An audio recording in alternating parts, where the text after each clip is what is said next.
Estinian!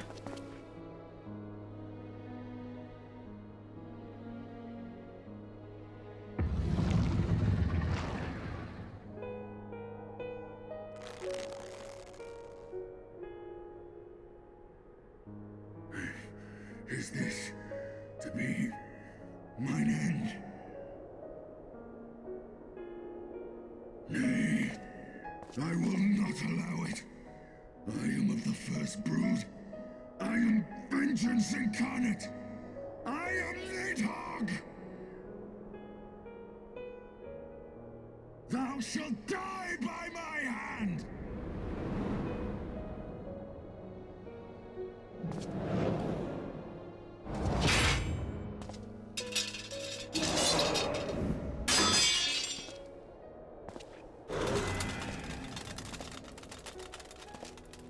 This is not your hand, worm!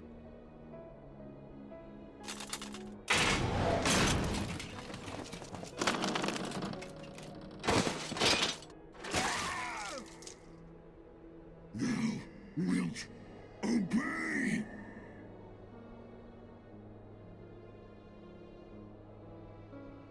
I would ask one last favor of you, Warrior of Light. Finish me, now, while I have the beast subdued!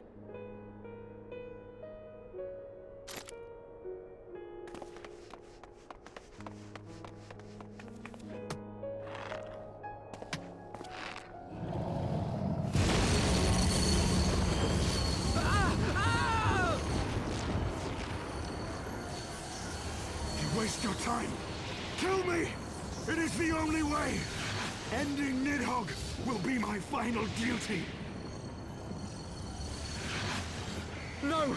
You can't die like this! I won't let you!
Soul's cry, a passion welling within.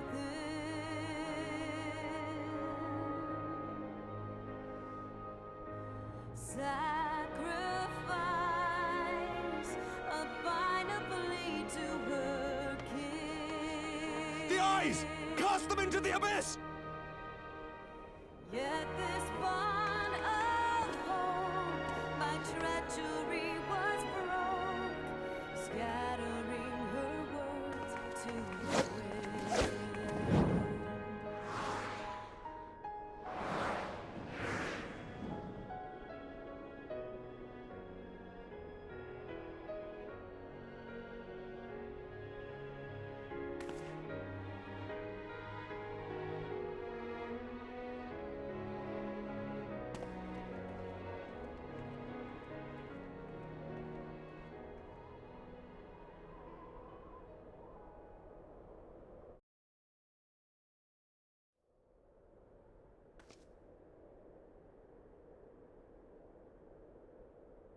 He lives. Ah, Estinian, my ill-fated friend. Lucia, summon the healers. I want them ready to receive him. At once, Lord Commander.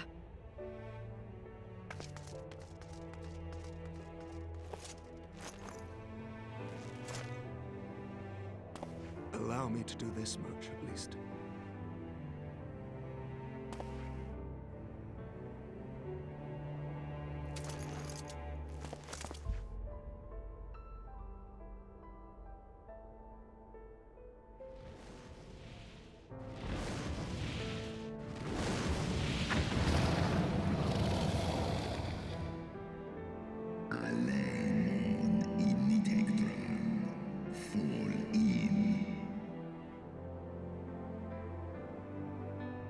You have my gratitude, Hraesvelga.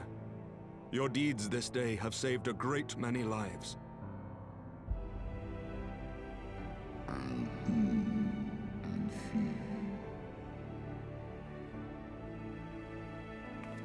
Ustra udin instra an hesnesh.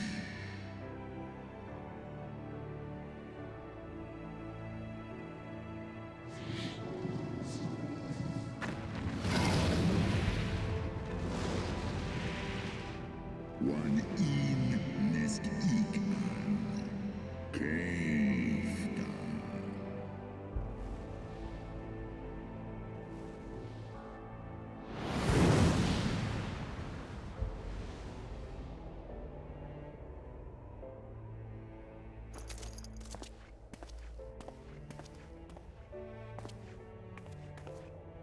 The battle is won. We can do no more for Estinian now than bear him home and wish him well, even as Hraesvelga did. The rest we must trust to the hands of the healers and the grace of the gods.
The heroes of the hour return.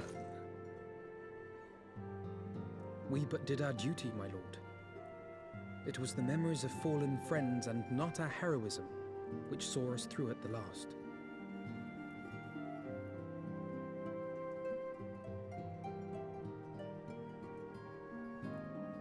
I gave every ounce of my strength, but mine efforts would have counted for naught had the Warrior of Light not arrived to challenge the Great Worm.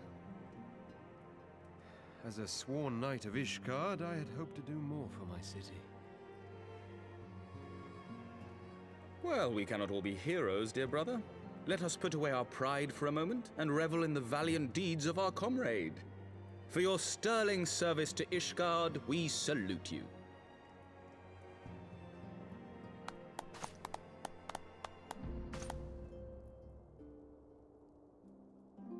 And while we're on the subject of valiant deeds, I believe I myself have earned some small measure of recognition.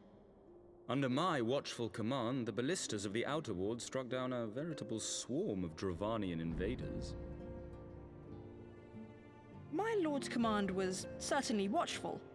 He bravely watched as the siege crews took aim, and continued to watch as countless wyverns met their end. Indeed, the ward's defenders proved so well drilled that my lord had little occasion to stop watching.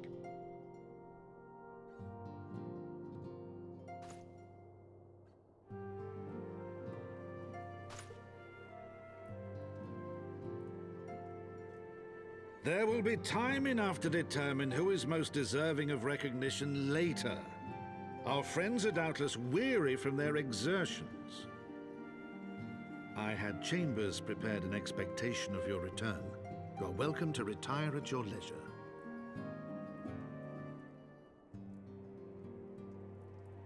I am most grateful for your hospitality, my lord, but I believe I shall pay a visit to the Temple Knight's Infirmary. Pray excuse me.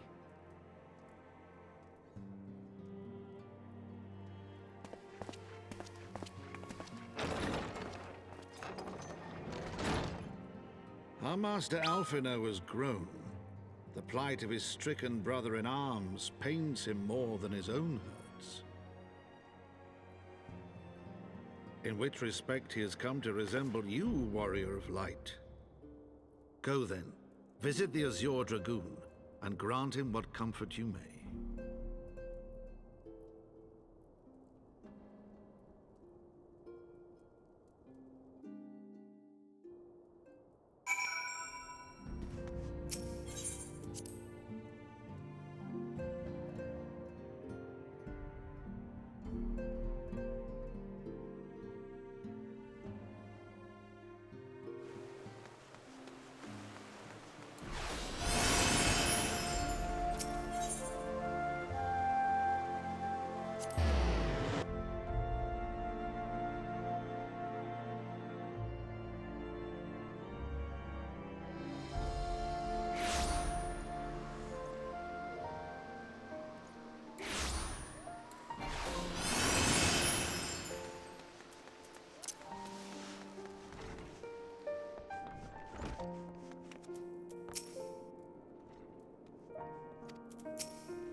Estinian!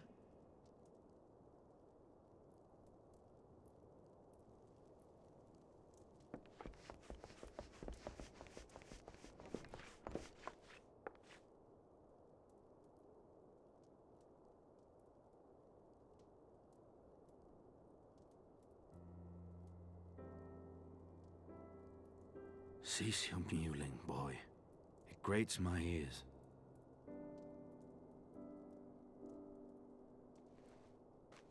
Forgive me.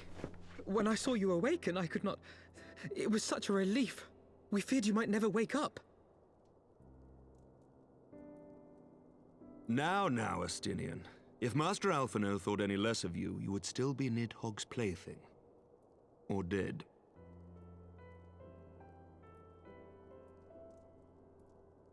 Aye, 'twas but a jest. I thank you, Alphino. And you too, Warrior of Light. Quite how you managed to persuade Hraesvelgr to aid in his brood brother's downfall I cannot imagine. But full glad am I that you did.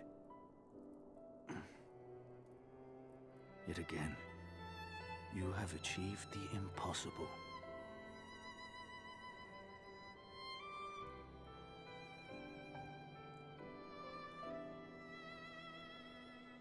I, for my part, owe you an apology. When last we met, I did willingly loose an arrow at your heart. Can you forgive me? There is naught to forgive, Emmerich. You but acted in defense of Ishgard as is your duty. Were you any less single-minded about it, I would not follow you into battle, nor trust you at my back. Besides, I had come to the selfsame conclusion, that I would have to perish for Nidhogg to be stopped. So let us dispense with the hand-wringing. I have heard enough mewling for one day. Oh!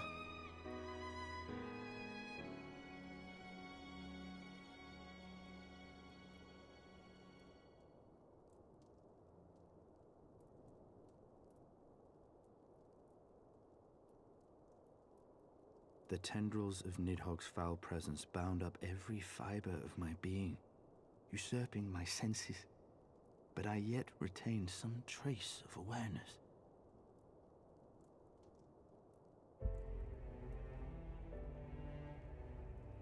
The worm's mind was as a vast and tumultuous sea. Endlessly its black waters churned, his grief and despair at Ratatoska's murder never calming, never receding. Driven by this surging current came wave upon wave of unrelenting rancor. It was the very image of my own heart. There I saw the dark reflection of the hatred I felt after Nidhogg slew my family, when no path remained save vengeance against dragonkind.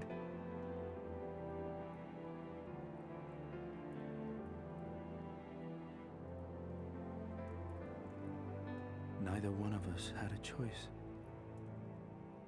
But I was blessed with something Nidhogg was not. Comrades and teachers to console and admonish me.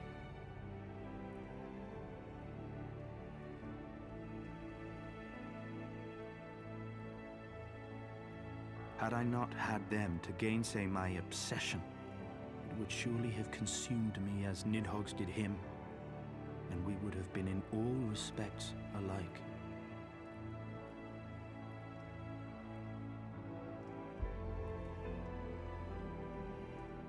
Though his shade is banished, his spirit scattered upon the sea of clouds, I feel no joy at his passing. Where once I craved vengeance, I now crave rest.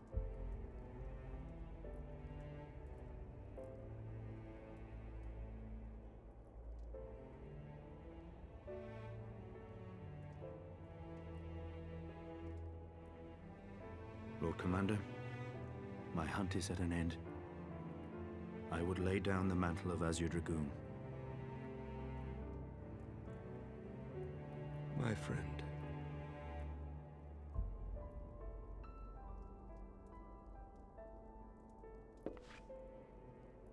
He has tired himself with too many words.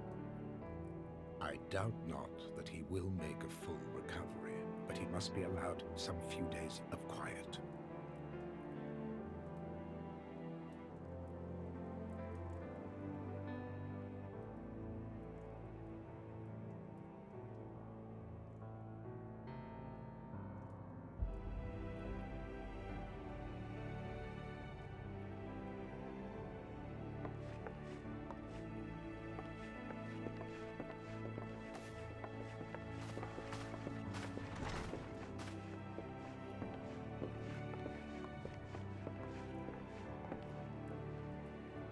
I too must see my path to its end.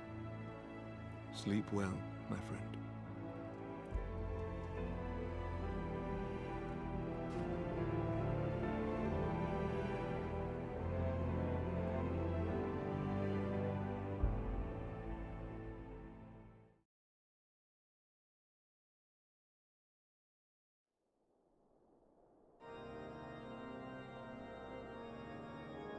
Following the battle with Nidhogg on the Steps of Faith, Sir Emeric called an assembly that he might make his final proclamation as acting head of state.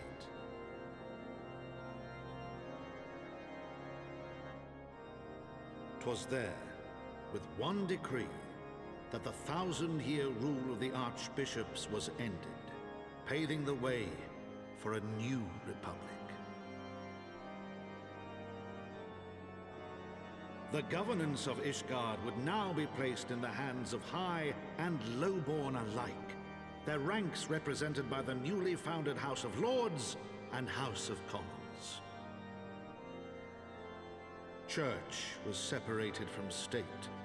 The foundation for change had been carefully laid, and the reforms proposed by Ishgard's new government passed into law without incident. His duty done, Emeric de Burrell gladly stepped down from the Archbishop's dais, only to be raised unto the highest seat in the House of Lords.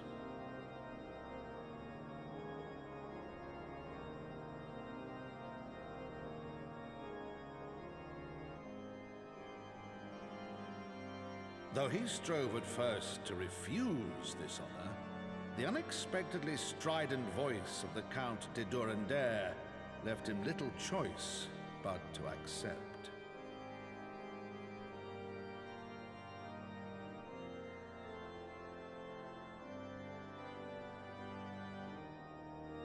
And so it was that the winds of gentle revolution came to stir.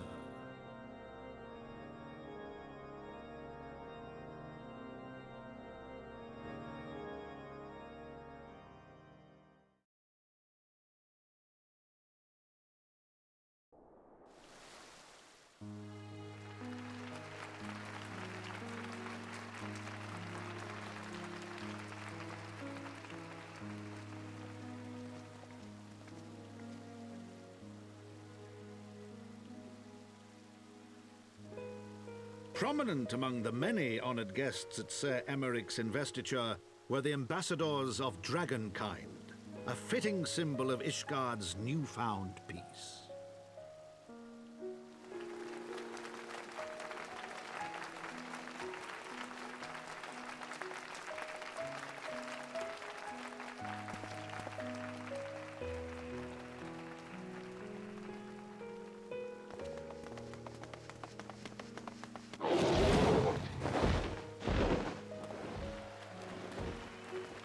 The people looked on in awe as he soared through the heavens on Dragonback.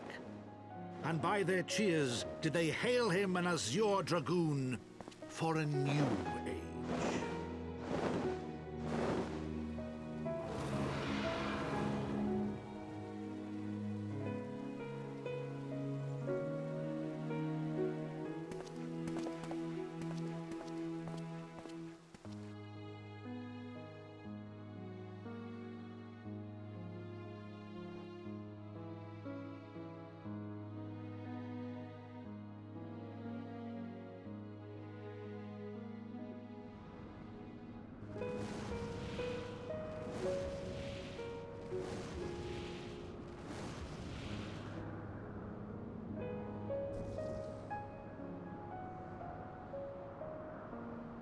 Thus were the notes of the dragon song rewritten.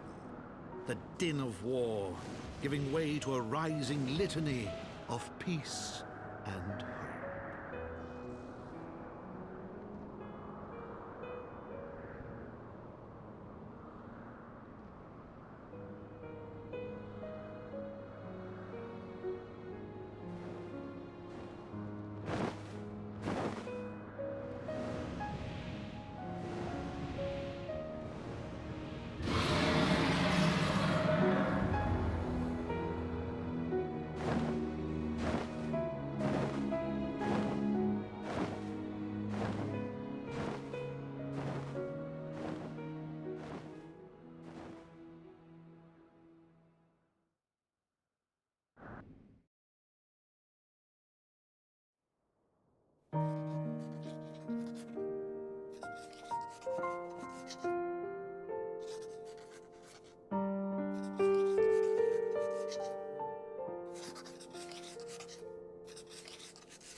He